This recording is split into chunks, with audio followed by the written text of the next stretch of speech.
Hey everyone, welcome back to the Pageant Project. I have a very special guest today. It's Meghan Poore, who is Miss Tennessee Volunteer 2026, 24-year-old graduate of the University of Tennessee at Martin, where she earned her degree in marketing. As the governor's spokesperson for character education, she will spend her year promoting the importance of respect in schools across Tennessee. Her platform, The Gift of Time, focuses on raising awareness and providing support for grieving children, helping them cope during life's most difficult moments. Well, Meghan, it's good to see you again. Okay. How are you? I am doing great. It has been a crazy month of my whole entire life, and especially last time since I saw you. Like I mentioned earlier, a lot has happened, so it's been great. We wouldn't trade any second of it. Can you, and for people watching who have no idea what we're talking about, so Meghan walked up to me and introduced herself when I was over at Miss Volunteer America. It seemed like a lifetime ago. I'm just looking at the Really? calendar. It was what, like two, not even, it was more than 2 months ago, but just on, and she introduced herself, and I noticed her because her mum, her son, she has the name on Instagram of Bryant, so I thought it was Berkeley's mum, and it's like I was getting very confused. But I remember that. Do you want to just walk people through what has changed in the last 2 months, because they may not know? Right. So I was at Miss Volunteer America. I've gone every single year, and I talked to him, and it was a great conversation. And then, pretty much exactly 1 month later, I checked in to compete at Miss Tennessee Volunteer, and it was my fourth year competing. So poured a lot of hard work and dedication at that moment, and after 4 years, I finally took home the title. So a lot has happened. Can you walk people through what it's like to win what I imagine is your dream title, although maybe Miss Volunteer America is the next step up, but to compete so hard for a system for that many years, and I know that you Miss Volunteer girls, when you say that you work hard, it really is a lot of work. It's not just, oh, I'm putting on makeup, it's countless hundreds, thousands of hours of volunteering. That moment when you realize you had won and all the hard work had paid off. What would walk us through that moment, Meghan? Yeah, so if you watch my crowning moment, pretty much from the top five, I was bawling, especially when it was the final two, me and Graceland Eve. If you see pictures of me, I'm already sobbing because I'm like, oh my gosh, final two. I cannot believe that. So truly the craziest moment of my whole entire life. And I was like, my biggest dream I ever had could truly be coming true any second. And it did. And I'm so thankful. But for 4 years competing, every single year I told myself I want to treat all of those 4 years as a local title holder. I want to act like I already am the state title holder. In the previous title I had, Miss TriStar Volunteer, I poured everything into that year and truly acted like I was Miss Tennessee Volunteer already. And I truly believe that has helped me prepare and prepared me to become Miss Tennessee Volunteer. And so, like I was telling you earlier, I was a beauty student at Arnold's Beauty School, and I have taken a leave to truly devote my whole entire time of being Miss Tennessee Volunteer. 4 years, obviously, pouring so much hard work and dedication. I truly didn't want anything in the way of this whole entire year of me being Miss Tennessee Volunteer because I have worked so hard. So I truly want to give my all, and I hope I'm doing that. It being 1 month in, we've got a lot accomplished, but we definitely have a lot of things planned for the future as well. I just ask, so people sometimes think, particularly in the beauty world, beauty pageant world, it's like, oh, it's all very easy, all very effortless. You just turn up, smile, and you win, or you don't. The 4 years you spent competing, did you do better each year, or was it kind of, a bit all over the place? I'm very thankful. Every single year I progressed. So my very first year I was a non-finalist. The next year I made top 15. The third year I was third runner up, and then this year I was the winner. So I'm very thankful that I did progress every single year. But obviously, growing up in pageantry, I've seen so many girls that might have made top five and then only made top 10, and that is very discouraging and very disheartening at sometimes because you pour so much in. So kind of being able to go down is upsetting. So I'm very thankful that I was able to progress every single year, but it just only motivated me more because I knew my hard work was paying off. So every single year, the work I did put in, I worked 10 times harder. So very am thankful for that. I mean, it's good to hear that you had a smooth journey because, as you said, there are a lot of people who don't have it. I know multiple people who had like the first runner up syndrome, where they've been like first runner up and they get their marks as like first runner up by like 1 mark or half a mark, and it's like 3 years in a row. And it's really, really heartbreaking. Sitting in the audience is almost tougher than being on stage, because like there's nothing you can do when you're sitting in the audience. But aside from competing each year, and obviously I assume you worked on your interview skills, you worked on all that stuff, you did more volunteer work, how have you changed over those 4 years? So now that you are in the position where you finally got the state title, how have you improved? What has your attitude shift been? You already said that you've treated, even though you were a local state title holder, you treated it as being a state title holder, which I've heard multiple state title holders say they've treated themselves as a national title holder. So I'm like kind of cluing into this, like there might be a secret there, but how have you changed and improved as a title holder over those 4 years? A big thing that has really helped me is my mindset. Going in my very first year competing for Miss Tennessee Volunteer, it was the biggest dream I had, but I was picturing myself. I was like, I truly believe I can't ever win this title. I had a lot of self-doubt. I was like, there is absolutely no way that I can get there. And year after year, I proved to myself that, I can do this. And then it was really last year, after I was competing, when I was third runner up, I was a prelim talent winner, and I was like, you know what, I think we can really go for this. And my mindset changed drastically. I really went all in with it. And this year, my mindset was really trusting in God's timing. I knew going back, being in the top 5, I knew that was a lot of challenge there. I was like, okay, getting top 5 again, that's going to be very difficult. But I knew it was all in God's timing. And so that's really what I relied on this year. And I believe that really helped me a lot throughout these 4 years, as my mindset really improved throughout the 4 years. It's hard to sometimes trust in the timing, though, isn't it? Because sometimes you want something so much. They say God's delays are not, God's denials. And it's very easy to say that. But when you're on stage and you've poured your heart and soul into something, and it feels like, oh, it's still not time, it can feel a bit discouraging. You said last year you were the prelim talent winner. I have to ask, what was a talent?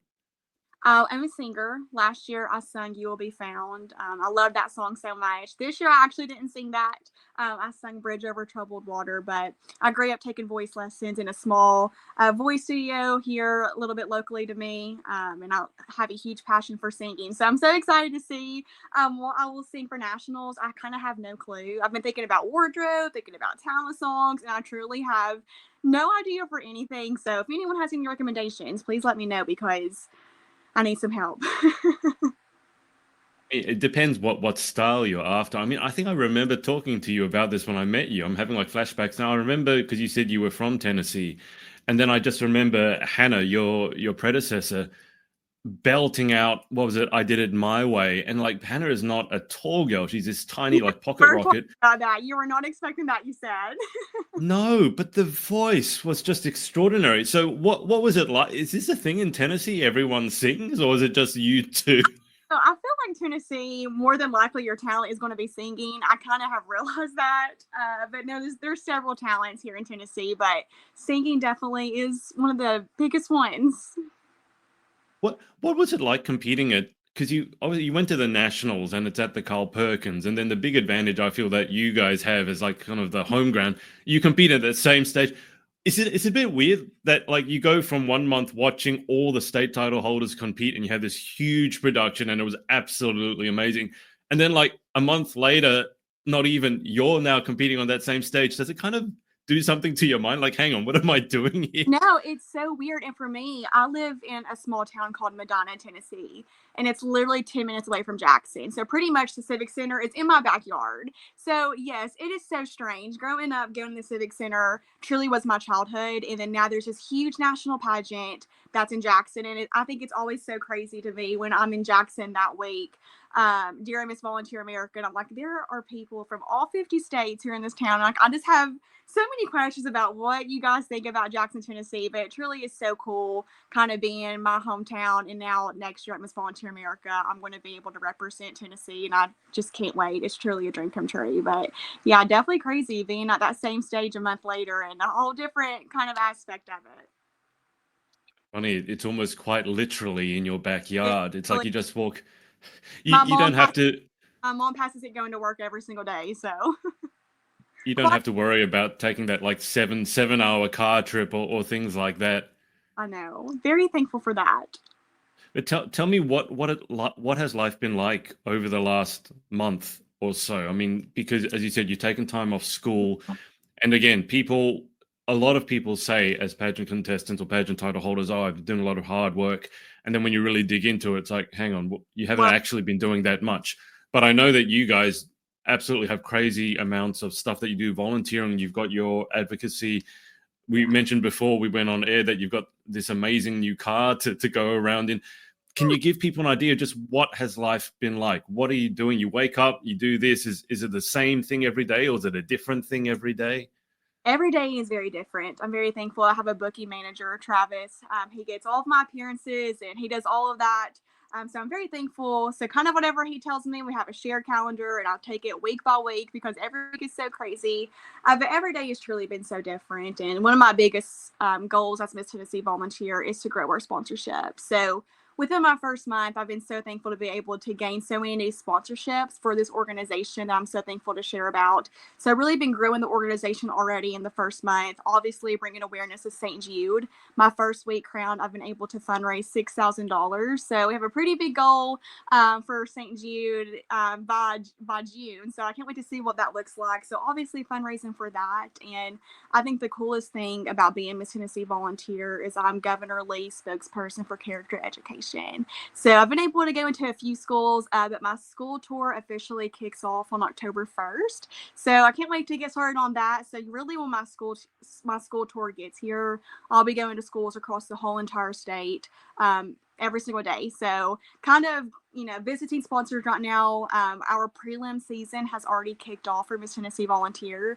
Started off about 2 weeks ago in East Tennessee. So I was in East Tennessee doing some Salvation Army work there. And then every single weekend we have prelims here in Tennessee for the state pageant. So yeah, we're booked and busy, but I'm so thankful. It never stops, does it? It I was trying to understand this whole idea of a pageant season. There's no pageant season. The pageant season is 365 days a year. We have this state pageant, and then seriously, 1 month later, our prelim season starts. So all the contestants were all gearing back up, or they are for the prelim season, and it'll go till about January. So every weekend, Wow. it's crazy. It's a, there's never a break for you guys. It's literally like 12 months of the year. You might get a day off here or there. I want to go into some of that stuff you mentioned. So your school tour and the governor's, what was it? The governor's spokesperson? Yes, for character education. Okay, we'll go into that in a sec, but just before I do, I mean, if prelim season has already started and you're going around, I'm sure now what's happening is you're having conversations with, people who are gearing up to try and win their title, and you must be getting asked for advice, I imagine. So now, when the shoe's kind of on the other foot and you have this amazing title, you're doing amazing things. What sort of advice are you giving, or what sort of questions are you getting asked? Yeah, I'm getting asked a lot of questions. Really, just advice on if they should do it or not. And my advice is 100%. There is seriously nothing to lose. If you're in college or going to a trade, it doesn't matter. Scholarship dollars are so important. And I think the coolest thing about Tennessee, just by walking across the stage in Tennessee, you get $1,000. So there truly is nothing to lose in the state pageant for Tennessee Volunteer. Just go for it. You never know what God's plan for your life is. And if it weren't for the Volunteer Miracle Organization, I wouldn't be able to start my Serve initiative. And that's the gift of time. And maybe we can talk about that a little bit later. But there seriously is nothing to lose, and just go for it. That's my biggest advice to them. You also mentioned that you've already raised $6,000. This Uh, is, I talk to people all the time, and maybe they're not in Tennessee, they're not in America, they could be somewhere else, but they struggle to even raise, $60, let alone.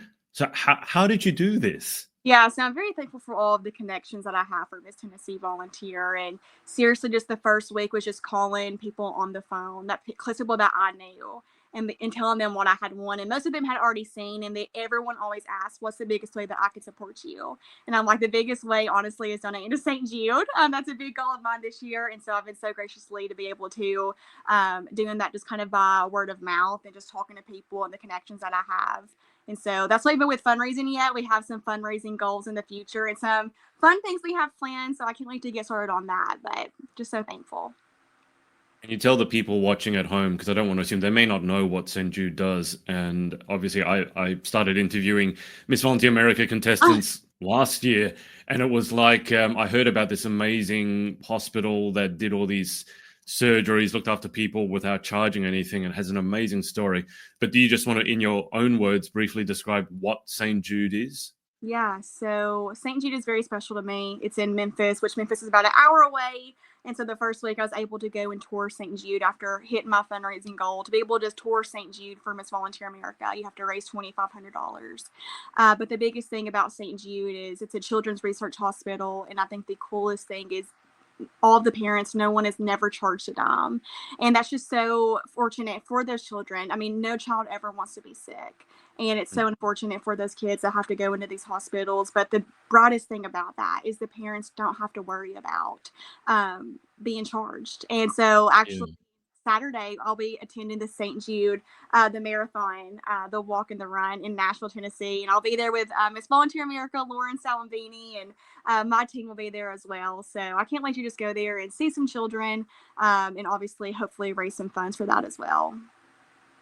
Are you doing the marathon itself? I am not a runner. I've actually turned into a big workout person over my years of competing for Miss Tennessee Volunteer. However, I am not a runner. So I will be there to cheer them on. I'm being a volunteer for the games and activities part of the run, but I will not be the runner.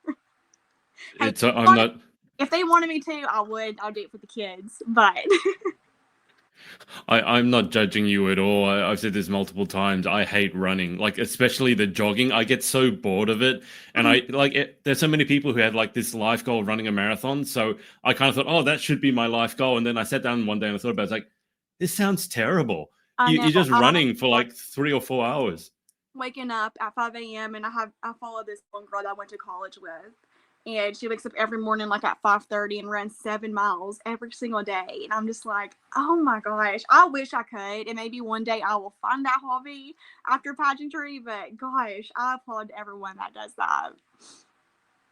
I mean, I think that there's other things you could be doing with your time. I don't think you have to do it. I don't know. The 7 miles of running, just like what do you do? I just get so bored. But you mentioned St. Jude, and so I think it might be a good time to segue into your serve initiative, the gift of time, because you mentioned it's about helping them cope during life's difficult moments and grieving children. So let's dig into that. So tell people more about your serve initiative and what your goals are, what it does. Yes, so the Gift of Time is an awareness program that I created a few years ago. Whenever I was 6 years old, I lost my father very unexpectedly due to a massive heart attack. And then I grew up my whole entire life with a single mother, Tammy Poore. She never remarried, and I truly have so much love for her and the sacrifices she had made for my twin sister and I truly are so incredible. And then in the year 2021, I lost both of my grandparents exactly 1 month apart to the day. And so I've had to overcome so much loss and grief of my life. And 2021 was actually the year that I decided to participate in the Volunteer America organization. And thinking about all of the organizations I'm involved with, I truly couldn't pick one. And I was like, there truly is no better message that I want to promote than the gift of time, because I truly believe the gift of time, every single person can relate to that. We all can use our time more effectively. And really, my goal as Miss Tennessee Volunteer, when I go in to talk to my children and talk about respect, that's the biggest reason why I chose respect. Because I want to go into these schools and tell them to respect everyone, because you never know what someone is going through. Whenever I Yeah. was a first grader and just lost my father, I was so ashamed and so embarrassed to talk about that, because that wasn't something you heard about frequently. You didn't hear about your best friend losing her dad and didn't have parents growing up. And so truly that's the biggest message I want to promote across the state, is to respect everyone, because you never know what someone is going through, and that every day truly is a gift. Having this title is a gift for these elementary kids to be able to go to school and have dinner at the kitchen table. That truly is a gift. So that's the biggest message that I want to promote, and I'm excited to do that. That's I mean, that's an amazing thing you're doing. It's not an easy subject to broach. I'm just thinking of my own life. I've certainly suffered loss. I had a younger sister, lost her very suddenly, and so when that and very unexpectedly to complications from diabetes. So like, and it might be similar to yourself. And one of the things is when you say gift of time. When I look back at that, it's like you don't get a chance to say goodbye because you don't realize that day, that night was the last time you get to see them. You don't get to say, I love you. And just looking back, so that happened to me when probably I was in my 30s or my mid 20s. Then I lost my grandmother, who I was very close to when I was maybe like 11 or 12. And I remember going through those emotions. Like, you can understand at that age that someone has passed, what that means. It's not like you're so young and you think, oh, they've just gone away. You understand they've passed, they've died. And then having to go back into school, and they're not really, because like, if someone asks you, your best friend asks you, how are you going? It's not, oh, my mum died, my dad died. It's not something that's very easy to talk about. And you're not the first person I've spoken to who's suffered a very personal loss, a very difficult loss at a very young age. What was it like trying to navigate through that time, if you can remember it? I don't know, it might have been a whirlwind, but you suffered a huge loss, unexpected loss. You got your twin sister, your poor mum's just trying to do things on her own, which is, again, incredibly difficult. She's grieving, and she's got to look after the two of you, keep a household running. What was that like? It was so crazy, and everyone always does ask me, do you remember that? And I can remember seriously every second of that entire day, being 6 years old. And the biggest thing was processing it. And I was just like, how can this happen to me? Why us? It was a very difficult several months. My grandparents and our whole entire family lives in East Tennessee, and we live in West Tennessee. East Tennessee is about 6 hours away. So we didn't really have anybody to lean on during that time except for each other. And that, I believe, is what has made my mom and my twin sister and all of us so close together, because that's really all we had. And that honestly is all we have now. And that's just made us the people that we are today. And so I'm so thankful for them. And the Volunteer America organization as well, to be able to promote the gift of time, because I've been able to meet so many kids. And I was actually in an interview my very first week as Miss Tennessee volunteer, and I was talking to the interview person, and she told me, she said, I wish you could meet this little boy that is in Newport. He is currently homeless. He lost his dad. He shot himself because he was in the war and from the PTSD, and then his mom was on drugs. And she said, I want you to go meet him and give him some hope that life isn't always easy, and to keep going. And so I was able to meet that boy, and I'm so thankful that my message was able to resonate with him and to be able to motivate him to keep going. Just because times are hard, that doesn't mean to give up. That means to only keep going, because you don't know what life has planned for you. What is it like? How do you approach a conversation like that? And I don't know if you've consciously thought of it. I often think I'm very comfortable with conversations like that, but I think it's also because I've suffered loss. I've suffered from very bad mental health issues. I was suicidal twice.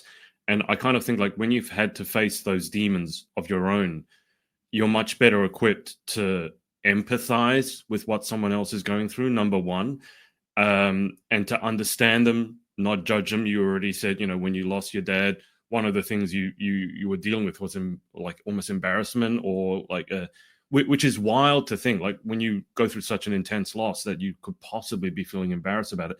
I get it, but I think when you talk to someone like that, how do you approach it? Is it just a lot of listening first? Do you try and understand them? How do you help them? Give us some idea what that's like. The biggest thing that I do, and I think what helps most, is just storytelling. For me personally, and obviously let them know if they don't want to share anything, they don't have to. Yeah. Me personally, I go and, let's say I'm talking to a child that has lost a parent or has lost a friend or a teenager, no matter what the age is. I go in and I tell them my story, the feelings that I felt, and let them know that, you're not the only one. These are the things that I felt. And usually whenever I'm telling them my story, they're starting to feel a little bit more comfortable and wanting to share their story. And then we can come together and think about plans of how we can overcome this, or what we can do in the future to really come together and overcome this grief. With this young boy that you were talking about, I mean, it's not just grief either, is it? I mean, it's not just a loss. It's someone. So the father shot himself.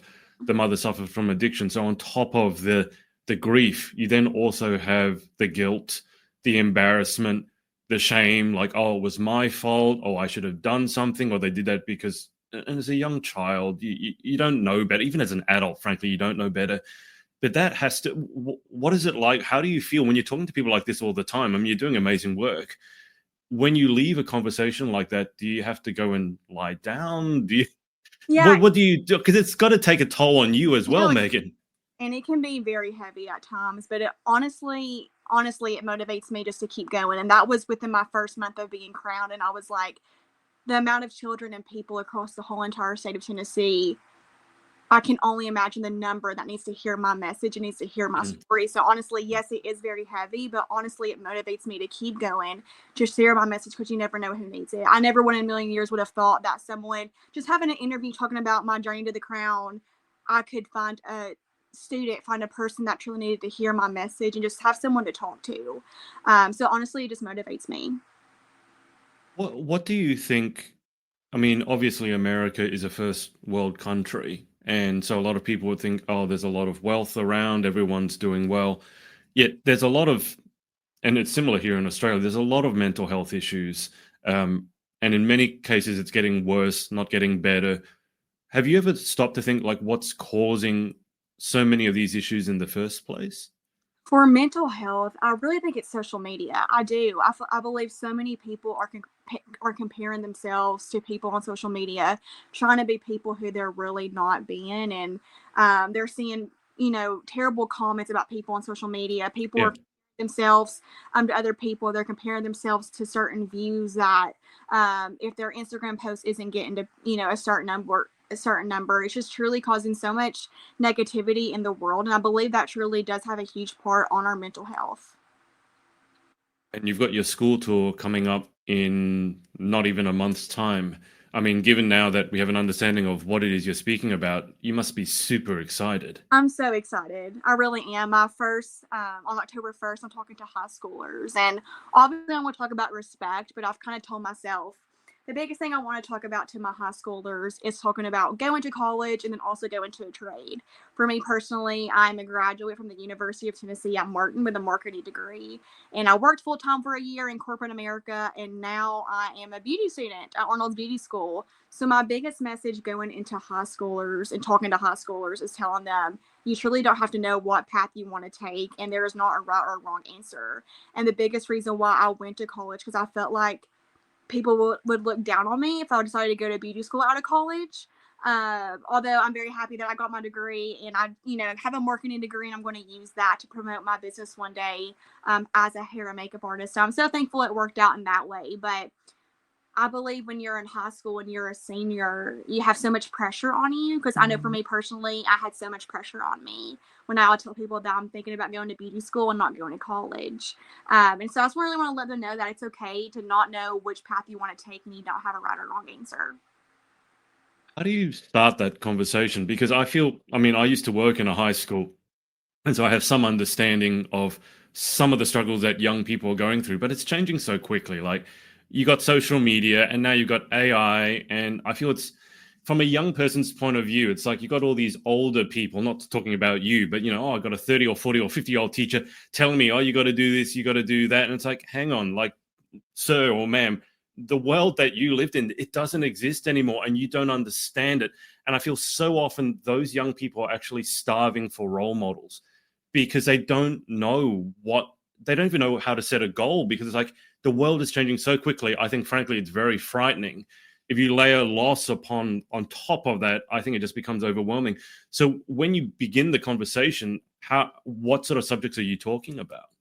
For me personally, my plan is when I go and talk to high schoolers, if I need to talk to someone one on one, what is your heart telling you to do? What are your passions in life?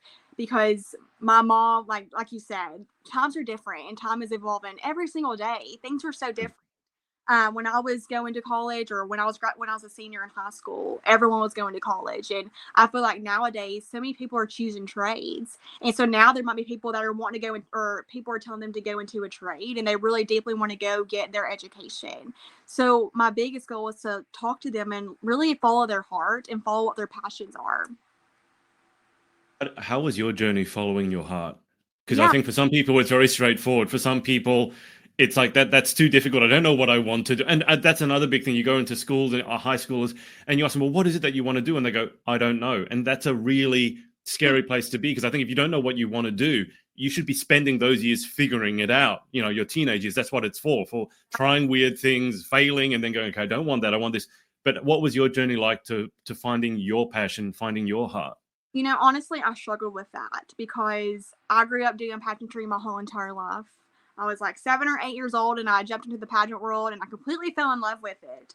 And so growing up, I was obviously loved doing hair and makeup. That was obviously a huge passion of mine. And everyone always told me there's no way you can make that into a full-time job. And I remember high school teachers telling me that. They're like, that's not your career. And so that's a big reason why I went to college. I was like, well, I mean, I guess I'm going to go to college. Obviously, cosmetology, I can't make a career out of that. So I'm going to go get my degree. And I did that with I got a marketing degree from UT Martin, had a great time, had the best experience, had the best professors, and truly had such a great education. And I owe a lot to Volunteer America for the scholarship dollars coming from a single parent household. That was not easy, but so thankful for that. Then I worked full time for a year at Northwestern Mutual here in Jackson, Tennessee as a recruiter, and obviously had the best experience there and gained so many recruiting skills that I have noticed in my first month of being Miss Tennessee Volunteer to truly recruit girls into the organization. So it all kind of works out, and I'm really seeing God's plan and his timing. It truly has prepared me for this moment. But now I'm enrolled in beauty school at Arnold's Beauty School, and so that is my passion. After I graduate or after I finish my year as Miss Tennessee Volunteer, I'm going to go back and complete my degree. I have about 4 or 5 months to finish that, get my cosmetology license, and then I want to have my own hair and makeup business and be in the pageant world. I'd love to have a consulting business one day. Growing up in pageantry, it truly is my passion, and that is my passion. And so obviously being in high school, when I would share that, I can see why I would kind of get some weird looks, because that's not your typical job. But I have the passion for it, and I believe I can be successful with that. I mean, I'm very much on the opposite side of things. It's like, if you say I can't do something, I'm going to do it just to prove you wrong, right? But I just feel like, even though sometimes adults or parents will tell you that's not a real job, you can't do that. Even though I think very often that comes from a good place because they want what's best for you, and they're worried that, if you pursue X, Y, Z, career, you're going to be homeless in 3 months. I get that. But I think, wouldn't it be a better question to say, okay, you want to do that, how can we support you, or how are you going to do it, versus you can't do it? Yeah, because like you said, that's going to make me just want to do it 10 times more, because I know I can do this, because that's where my heart is at and my passion is. So we'll make it work one day. Tell me about finding your passion, because again, this is a really big thing for anyone, but especially when you're young. And if you don't know what it is you want to do, you said you found a passion for pageantry. Now you have a passion for cosmetology, and it's eerily similar to the sort of spiritual journey I had over in America when I caught myself at Miss Volunteer America going, hang on, how did I end up here? Because it's not like I took pageant interviewing 101 in university. Bachelor of Pageantry doesn't exist. And I was caught myself like, how did I get here? And it was very much like, I think I want to do this. Let's give it a go. And then I did this. I learned lessons, and I go, okay, let's do this. And then I find myself in Tennessee, in Jackson, Tennessee, and like, hang on, what happened? So, but how do you get started? That first initial thing. See, for me, it was like, I love talking to people, so I love interviewing. How did you find that initial passion? When I started competing in pageantry, I was a very shy little girl, and that's why my mom put me in pageantry. I would actually hide behind her leg and start crying when someone would come talk to me. And so that's obviously an issue. So my mom kept putting me in pageantry, and it truly has helped my confidence grow so much over the past decade. And I've seen the person that I am today because of pageantry. And I feel like there are so many miscommunication of pageantry and what pageant girls stand for, but I feel like I'm a true testament of seeing what pageantry has done for me. And so I want to find other shy little girls that cry behind their mom's leg and truly gain so much confidence in them and show them what pageantry truly can do for you, because it has done so much for me. Megan, it's pretty hard to imagine you as hiding behind your mom's leg crying. I'm imagining you don't do this anymore. A lot of people say that, and I'm like, well, I'm glad times have changed, and you can see that what pageantry has done for me. How many schools are you planning on visiting throughout the next year? I don't know the number. I'm sure it's going to be a pretty big number. Obviously, traveling across the whole entire state, with this being kind of my full-time job, I know the number is going to probably be pretty big, and I can't wait to see. I don't ever want to say no. I want my mindset this year to be yes to everything, because it's a once in a lifetime opportunity. This is the one year that I get to make a difference, and I have worked pretty much my whole entire life for. So I don't want to say no to anything. So as many as they want me to go into. If there's a school out there somewhere who wants you to come in to talk to their students, are they able to reach out and contact you somehow? Yes, there is. They have, I have my booking manager email in my Miss Tennessee Volunteer Instagram page. So yeah, just go to that email and we'll get everything all set up. I can't, I'm just trying to imagine what that's like. So you have a booking manager, and then you look at your calendar for the week and go, what? I'm doing this. I'm doing this. Well, that's kind of cool. It's almost like you have Yeah. a plan laid out for you, and it's like I have no idea what's coming up next week.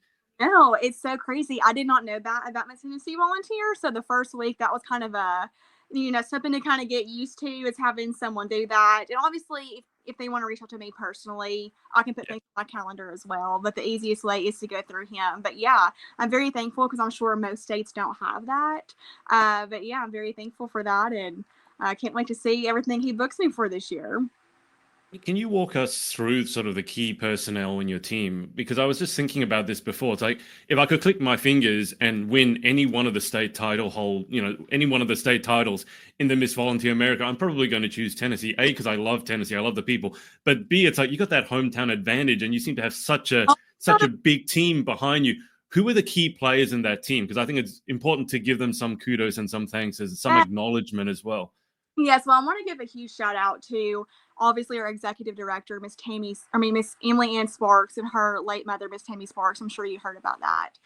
But they're honestly a huge reason of why I love the volunteer organization. So they started out as local directors for a local preliminary called Fall Fest in Northwest Tennessee. And so years ago, when I was doing the team program, that was my very first prelim I won was Fall Fest. And so Emily Ann and Miss Tammy truly gained such a special place in my heart. And I'll never forget the day that I got the phone call that they would be state directors for the Tennessee State Pageant. And I completely freaked out. And I was like, okay, that I'm doing the state pageant for them because I love them so much. So they're truly such great people, such a great state director. And I love them so much. So Emily Ann, love you so much. Stacy, and then obviously my booking manager, Travis. Couldn't do this without him. Because we have definitely some fun things planned for this year. So I can't wait to see what we come up with for the whole entire year because it's been a pretty great start for month one. So yeah, Tennessee's great. I'm glad to hear that out of all the states you would come to Tennessee. So you would be in great hands. There's something different about Tennessee. Sometimes you don't really know why. And remember, I'm coming from Australia, and that you guys have so many states. We have like 6, 7, or 8 states. You guys have like 50. I'm like, what's the difference between each one? And everyone's telling me, oh, you should come to this state. This is great. This is great. So that might be great, but it's the people that make the experience. And you mentioned this because you said you have great directors. I always say, look, if you find great directors, stick with them. Doesn't matter what system they go into, because if you find your team, you find your people, stay with them. But am I right in saying that Miss Tammy passed just before the state pageant? She passed away, I believe it was July 5th, and we checked in on July 19th. And so, again, just point proven of the gift of time. Yeah. You never know when, is going to be your last day. Every day truly is a gift, and to talk to the people that you love so much. I was just talking to Miss Tammy at Miss Volunteer America, and if you would have told me at Miss Volunteer America that she would not be there, like, just the biggest shock of all time. And so I really want to dedicate my year of honoring Miss Tammy through the gift of time every single day throughout my reign. And so I'm excited to go into my school tours and truly tie in the gift of time as well, because everyone seriously needs to hear that message. I think it says so much about the organization that they decided to continue with the pageant, even despite those amazingly difficult circumstances, because it would have been so easy to, postpone it or something like that. But you have all these young, amazing women who are counting on being able to compete. So that's an absolutely amazing team that you got behind you. I just want to circle back to the governor's spokesperson for character. This sounds like a really important, I'm sure it is, but that sounds like a title that should exist in every state, in every city, because character development, you mentioned respect, which I think is very interesting, because it's not just kindness. It's not just being nice. Respect is different. Respect. When you respect someone, it's even if I don't agree with you, I'm not going to come after you. I'm not going to attack you. And I think there's a lot to be said about that. We can respect each other's differences as well. But character, what is this role? What does it mean? And what do you do? Yeah, so this has been a role for Miss Tennessee Volunteer every single year, and that is the biggest honor I feel like being Miss Tennessee Volunteer. And it kind of can be scary having, the governor's name kind of underneath you. It's like, so I'm like kind of like working for him. Kind of can be a little bit scary and intimidating, but you have all these character traits that you can choose from. And I knew without a doubt, I knew when I was a local title holder, I knew without a doubt that respect is what I wanted to promote. And like you said, in this day and time, you're not going to have the same beliefs and same opinions about what everyone has. And so I feel like in this day and time, going into schools, no matter if you're in first grade or if you're a senior, respect is something we can all relate to. Um, when you go into schools and you're trying to weave all this together, do you compartmentalize your life at all? Because you've got, all right, governor spokesperson, you've got your own initiative, you've got St. Jude. I'm assuming at some point you also have to prep for nationals. Let's not forget that. So, I mean, how do you organize your time? Because you've sworn off school for a bit so you can dedicate your entire life to this as a genuine full-time job. How, and you got your booking manager, but how are you weaving in your personal life and all your personal ambitions and time for friends and family? How do you keep it all together? I seriously take it day by day. And when things get overwhelming, I always tell myself, Megan, you have seriously poured your whole entire life into this. This 1 year is going to fly by. And so obviously I have a great support system. I have great friends that are very supportive of me. For example, this weekend I'll be in Nashville. My best friend lives in Nashville. So I'm going to go stay with her, spend some time there, but be up at 7 a.m. to be at the St. Jude Walk in Nashville. So just tell myself that I've worked so hard for this and this year is going to fly by, but deep down knowing that I do need to take some time for myself and to hang out with friends as well to kind of feel like a normal person at sometimes. I mean, you're not really living a normal life, but No, I I'm mean, not. I'm like, what is life? This is so. no, I mean, it seems like the whole month or so since you've had your title, it's been a pinch me moment, hasn't it? It's almost like you've had a huge daydream and No, you're still living it every day. I tell everyone, I'm like, when is it going to feel like it's actually setting in and that I'm going to nationals? Because I feel like next June, I'm going to be like, how is this my life? How am I Miss Tennessee Volunteer? So maybe one day it'll sink in, but it's not today. And then that's in your backyard again. So, I mean, it's going to Yeah, be. I literally drove by the Civic Center today. So It's got to help with the visualization, right? Because you can go see the stage. I'm going to be competing here. I'll be standing here having these photos taken. You can go. It's so nice. I was seriously at Miss Jackson Volunteer last Saturday at the Civic Center, and I'm like, it's just crazy. I'm going to be here less than a year, so it's crazy. Yeah. What's been the biggest sort of pinch me moment that you've had so far when you've gone, hang on, is this real or am I dreaming? Like, this can't be real. Probably when I got my Bronco. When I got the car, like we were talking about earlier. That is a huge sponsorship that I'm so excited that I was able to work with this year. I want to give a shout out to the Soap Factory. They are so graciously, they purchased my Bronco.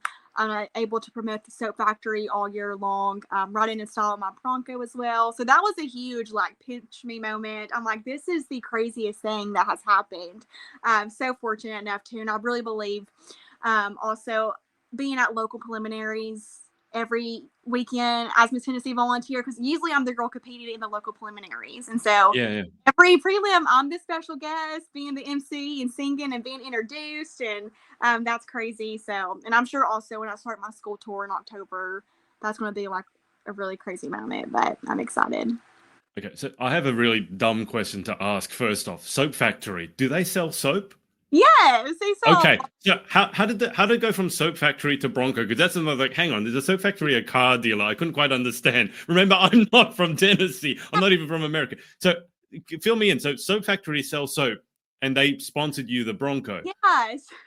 Yeah, a lot of people have kind of asked me questions about that. So we were looking for a car sponsor, and we used to have a car sponsorship with car dealerships, but kind of in this day and time, it's really hard to ask to borrow a car for a year. You put so many miles on it because obviously we're traveling the state. And so I have a good friend at the Soap Factory, and they're involved in the Miss Tennessee Volunteer America organization, and they kind of heard about needing a car sponsorship, and they were like, look no further. We're going to help you guys out. So pretty much they're pretty much having me as kind of their marketing person. So I'm marketing for them all year long, talking about their products. I have a discount code. So if you're watching, use the discount code. It's MSTNVOL and you'll get 10% off all products. And so, yeah, I'm their marketing person and I get to drive in this Bronco. This is pretty cool. So yeah, very thankful for them and their sponsorship. I have to ask, okay, so a Bronco, I mean, we've already talked about respect, so everyone has their different tastes in cars, but a Bronco is not a Prius, right? So when you turn up to one of these I can just imagine, I'm having this idea, like you turn up to one of these prelims in your Bronco, and you're not the tallest person in the world, and I think like a Bronco is a pretty big car, it's bigger than what we have here. What is that like? You arrive in this big Bronco and here comes Meghan. That's got to be kind of cool, right? No, it's so funny because no matter where I'm at, like they're like, oh, there's Meghan, especially now that like I'm Miss Tennessee Volunteer and we've made this huge deal about the soap factory and like driving in the Bronco. I roll up to prelims, people are like, oh, there's Meghan. Like there's no secret if I'm there. Like you'll know I'm there in the big Bronco. So yeah, it is funny that you say that I'm 5'2" and I do have to hop into my Bronco. So I'm a little short, and so I have to, hop in there. But I'm excited for parade season because the top does come off. So that's cool. Is it harder to get in or to get out? To get in. Oh, to get in 10 times harder. Yeah, because I have to like pull myself up. And now I just roll on out. But it's got to be such a... What does it feel like? I'm like trying to understand, given your background, all the loss you've gone through, the personal development that you've had to do, and now you're turning up, and not to say everything is fixed, because obviously, what the circumstances that made you still exist. But now you're turning up in this Bronco, you're dropping out, you're falling out, or whatever it is, all face full glam, and you found what you love doing, and you have all these people asking you for advice, and now they're looking up to you as a genuine role model. What does that feel like? Can you even describe it? It's got to feel like this weird full circle moment, like, yes, everything now makes sense. Yes, and I can't describe it because what you just said is how I feel. I'm putting all the pieces together about 4 years competing and thinking about losses and everything that has happened. It just makes sense. And that's also the biggest message I want to tell people is to trust God's timing. If I would have won Miss Tennessee Volunteer 2 years ago, I wouldn't be the person I am today. And the experiences that have happened to me in the 4 years of me competing, it just all makes sense. And just trust God's timing and his plan for your life because it will all make sense one day, even if you don't trust it right now. You also mentioned that you were 5'2". I didn't realize you were 5'2". Yeah, you have a much bigger. I'm at you. I'm not that. I mean, you have a much bigger personality than that. You fill the room. But let me just ask, because there's this perception that if you're basically short, that you can't do well in pageantry, and you've obviously flown in the face of that. So, did you ever get told, growing up, oh, you're too short to be a pageant girl?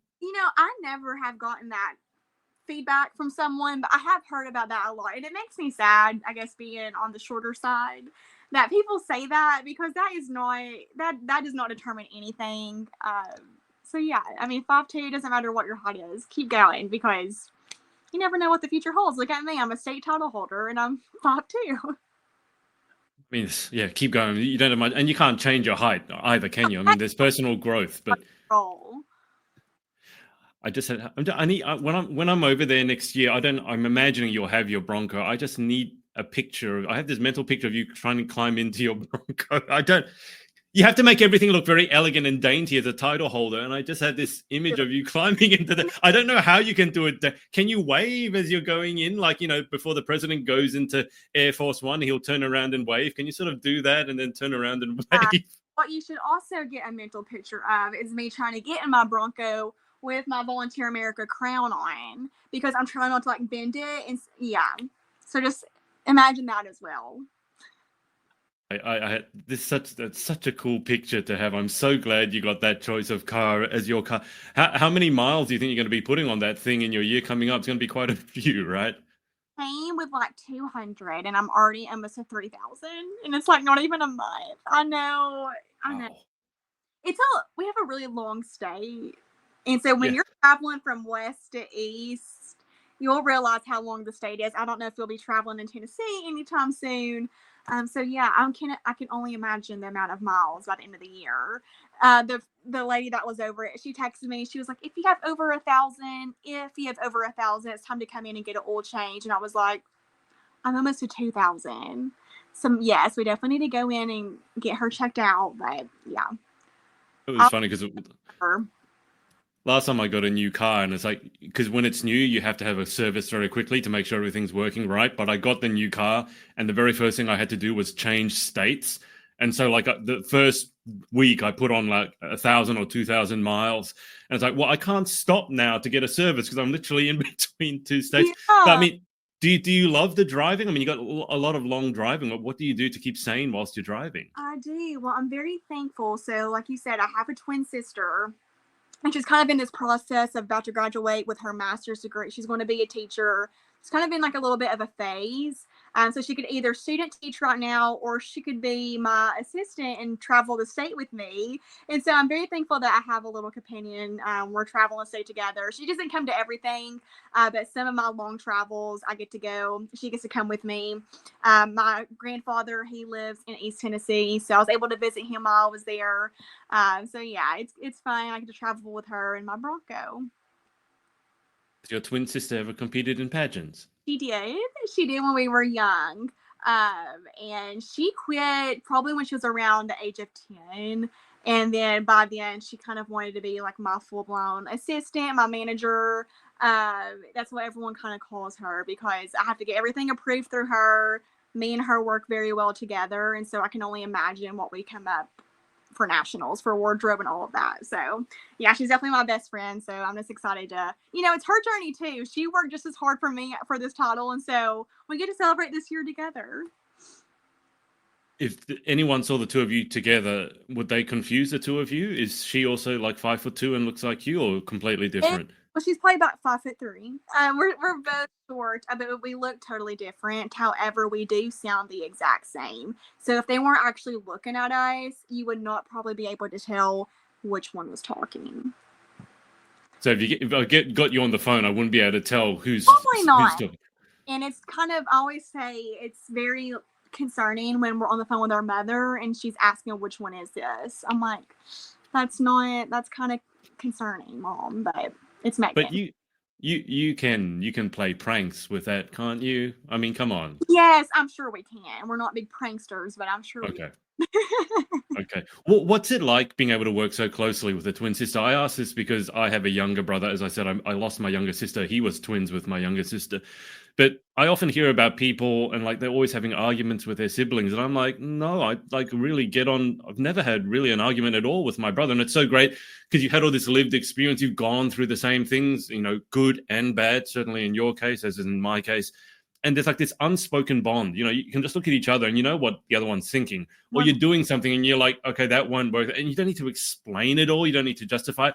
That's got to make things so much easier, right? Yes, it is so nice. Days are overwhelming, and truly, I always say Mackenzie is the one person that truly knows what I'm thinking and knows how I feel, because just growing up together, obviously the experiences in our life that we have had has shaped us into the people that we are today. But yeah, it's very comforting to knowing that I have one person that always knows what I'm feeling and what my thoughts are. So it's pretty cool. When is prep beginning for nationals? I would honestly say prep started first day with, interview media tours. Obviously, that's going to help prepare you for interview. I'm thankful to have a sponsorship. I'm not sure if you've heard of Hot Works. It's pretty Yeah, much yeah, working yeah. out in a sauna. I love Hot Works. So they're sponsoring me this year. So I've obviously been kind of starting my fitness journey. I did meet with my personal trainer last week, and so this week he should be sending me my plan, my meal plan, and my workout plan. So I'm very curious to see that. So yeah, I say prep is every single day, whether you're really being fully intentional with it or not. So yeah, but I, I'm sure first of the year we'll be going full force for June. I mean, look, all the work you're doing, I see that as prep as well, because it's not just all the physical and the interview, it's also all the work that you're doing. I think that's very important. I do know Hot Works very well because it sponsors. Yesterday I interviewed Miss Earth USA, and they're a big sponsor of that system. But I have to ask, when I was over in Tennessee, I wouldn't have described it as cold. So, do you really need Hot Works? Because I mean, you go. The whole thing is you work in at like 100 something degrees. Yes. Can't you just work outside in Tennessee and it'll be 100 degrees?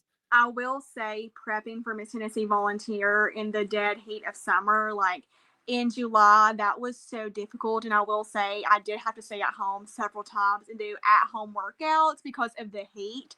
Thinking about going into Hot Works and working in a sauna was terrible. So I am so beyond excited for the fall and winter time of year to be able to go to Hot Works, because I feel like that's really going to motivate me to want to be able to go. Is work out Yeah. in the heat is going to feel really good. So yeah, that's very funny you say that, because it definitely is a challenge working out at Hot Works in the summer.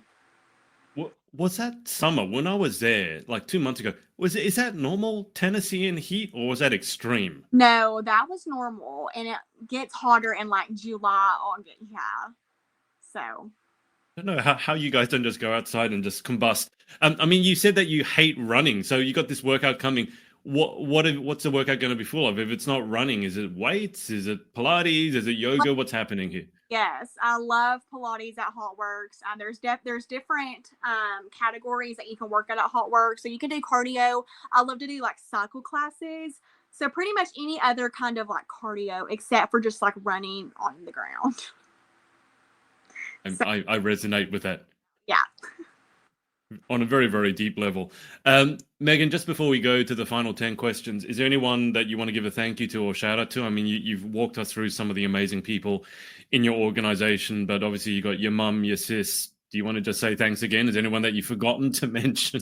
I'm sure I've forgotten someone, but seriously, just everyone on the Miss Tennessee Volunteer America board truly could not do this without them. And obviously my family, Mackenzie and my mom. Obviously, again, couldn't do this without them. So I just want to thank everyone, and I'm excited to see what our journey holds this year. Can I ask, with both your mum and your sister, when you won your title, and the first time you got to hug them, Yeah, I imagine you hugged them. I do. What was the first thing they said to you? We all three of us were truly in shock, and we were just kind of like staring at each other. I really don't think we said many words. We were just like, what is life? But it's funny you say that, because one of the first things after I had won, and obviously I was getting pictures made, and I hadn't seen my mom yet, and I said, is my mom okay? Has anyone checked on my mom? Because my sister and I and coaches, we all say, if Meghan ever wins Miss Tennessee Volunteer, Tammy is not going to be okay. She will be on the floor. And so she made it out alive. We're doing well. But yeah, that was one of the first things I said. I said, is my mother okay? Because I wasn't sure. Do you know, have you found out subsequently? Did she pass out? Did she scream? Actually, if you go on my social media, I have a really sweet video clip of like my family and my friends' reaction of me winning, and so you can see my mother's reaction and my twin sister's reaction. It was very sweet. So they made it alive. Who cried the most? Oh my, probably me. I cried like that whole entire first week. Like seriously, I, like a week of being crowned, and I would catch myself still crying. So probably me. I mean, as a cosmetologist, you must have some tips. Like how can you pretty cry, and what makeup things can you wear when you're crying a lot so that it doesn't run down your face and you look like a sad clown? I need to have like L'Oreal, the makeup product, sponsor me, because I use the L'Oreal, the setting spray before, and it's very strong, and I do not like to use it. But after I was crowned, Gina, our hair and makeup sponsor, she came up on the stage and was fixing my makeup. And in my head, I had thought like all my makeup was seriously ruined, like streaks, yes. And she was like, honey, it is not. It is, everything is still in place. And I was like, that is incredible. So yeah, Wow. the L'Oreal, the setting spray, that's a key. That's a great hack for pageant girls. Your makeup will not run, apparently, because I was sobbing my eyes out and everything was in place. So It sounds like you really gave it a good test. I Like this, when they test out makeup product, it's like, well, Megan cried for a week and it's still perfect. So I mean, that says something, right? I think we need to sponsor. think we need a sponsorship. We're here to grow the sponsors. All right, let's go through these final 10. Number 1, what is your favorite word? My favorite word. This is not starting off strong. It always it takes people by surprise because these are like the most random questions that I have, and we have this huge conversation. Then it's like, what's your favorite word? Gift, as in gift of time. Sounds good. Yeah. What about number 2? What's your least favorite word? So, because I feel like I start every answer in my interview, I have such a terrible habit of starting my thing or starting my answer with so that. I have that word as well because I've been writing my book, or I finished it. I did the first draft, and I realized that I start so many sentences with the word "so," and I got really annoyed. I just went through my entire book like, "Get rid of it here, get rid of it." A lot of people like or I'm not any of those, but so yeah, I'm gonna get rid of it. I'm sure I said it all in this interview, so I apologize to all of the viewers if I said so at the beginning of every question. It's all right. In your accent, it sounds nice. In my accent, it doesn't sound as nice. I do love the Southern accent, by the way. That's another thing about going to that part of America. It just sounds so welcoming. I can't describe. You probably think that's insane coming from this other person, but for me, coming from Australia, going there, it's like, oh, this sounds so much like family. Anyway, number 3 in life, what gets you excited? What turns you on? Energy drinks. Alani's, oh my gosh, I'm trying so hard to cut back, but seriously, energy drinks, loaded teas. I don't know, you probably don't know what a loaded tea is. It's like an energy drink. Powder is like, yeah, it's just energy drinks. That's what I look forward to every single day. What would happen to you if you suddenly ran out? Have a really bad headache.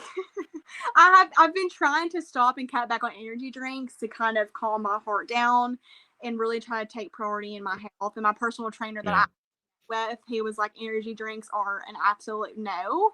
Yeah. So we're trying to work hard on that. But yeah, I get a bad headache. But he said just give it 2 weeks and you'll be fine. We'll try. But those 2 weeks will be. You want to take those 2 weeks when you don't have anything on because. Yeah, if I do that as being a Miss Tennessee volunteer, I don't think I'm going to have a free 2 weeks. So. No, you can stop after your reign. Although if you do win Miss Volunteer America, then you can stop after that. So you'll have another 2 years where your heart has to deal with it. All right, energy drinks. Everyone in America seems to be on energy drinks. I'm like, we don't have as many brands as. Is Celsius one? I think I remember Celsius, and there's all these. Yeah, I might have to get on that train. Anyway, that's what turns you on, energy drinks. Yeah. Quite literally. What turns you off? Mean people, really. Mean people just irritate me. So. Those people exist in Tennessee? I didn't meet any of them. Really? No, I will say Tennessee is a great state. We have very sweet people, but just in general, there's just no need to be mean. What sound or noise do you love?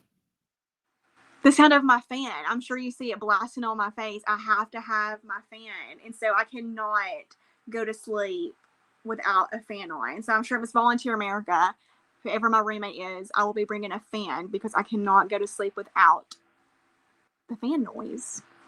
It is very cool because you kind of look like, when they're modeling stuff and they have to blow a fan to make your hair do this thing. And the whole interview, your hair's sort of been doing this very nice, picturesque thing. It's kind of cool. Isn't it? I'm like, oh my gosh, I need to chill out. What sound or noise do you hate? The sound of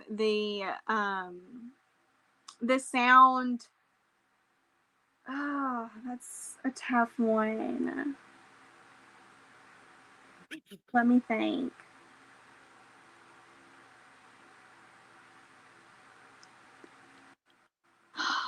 Probably my alarm clock in the morning. I have to change the sounds like on my alarm clock, like on my iPhone. I don't know if you have an iPhone, but like, you know how you can change your alarm sounds?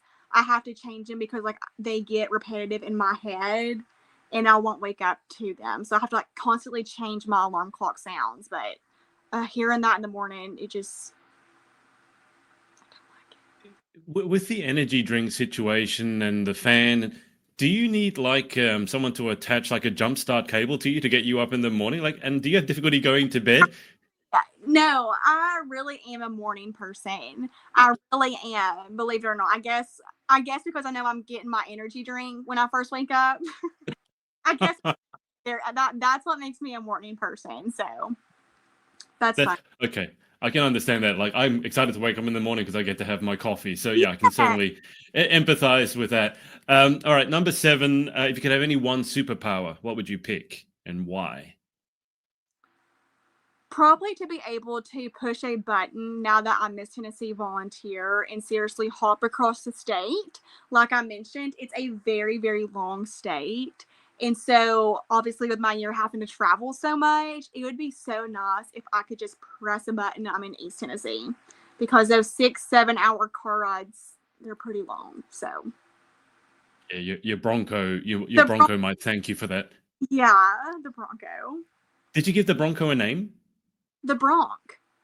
The, The Bronc. I was trying to think of a really good car name. I before my Bronco, I had a Honda, and so it was Rhonda the Honda, and so I was wanting something really cool, kind of like that for the Bronco, and I just kept calling it the Bronc. So, if you have any suggestions, let me know. sound like you wanted to rhyme, so I don't know. I have Yeah, to I think. did my thing like alliteration and some rhyming, but I couldn't get anything to go with maybe wrong. I don't know. Ronk, ronk, ronk. I know, I don't. I've interviewed hundreds of people. I've never met a ronk before. Rhonda the Honda. Rhonda the Honda. I had the picture I in my mind. It's a very different car to the Bronco, though. No, I know. It's like culture shock driving that Bronco, but I'm obsessed with it. Number eight, what job other than your own would you most like to attempt? Okay, that's a good one.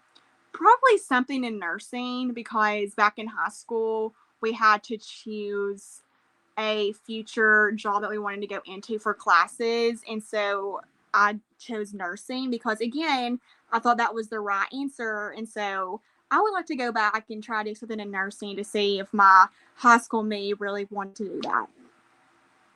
What job would you definitely not like to attempt? Probably dentistry. Being a dentist, working in people's teeth. I applaud anyone that does. And my mom actually was a dental hygienist growing up. And so I guess I will not be following in her footsteps in that aspect. They have very, very bad back pain, a lot of them, because you spend all that time, Yeah, like bent over and having to I look in know. someone's mouth. Yeah, it's not for me.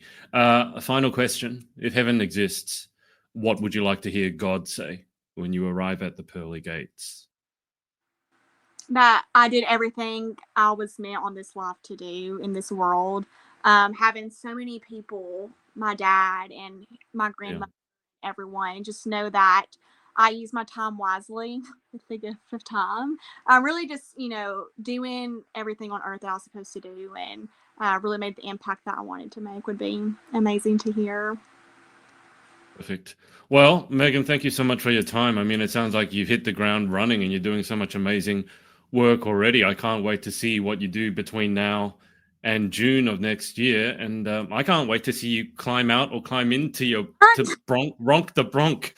Oh my gosh, that is so funny. Yeah, maybe one day someone will get a video of me of hopping into my Bronco, but yeah, and maybe you'll see it at Volunteer America. Maybe Mackenzie, my sister, she'll probably drop it that week to Miss Volunteer America. So she'll have a sparkly Volunteer America crown on the back. Again, you can't miss her. So Amazing.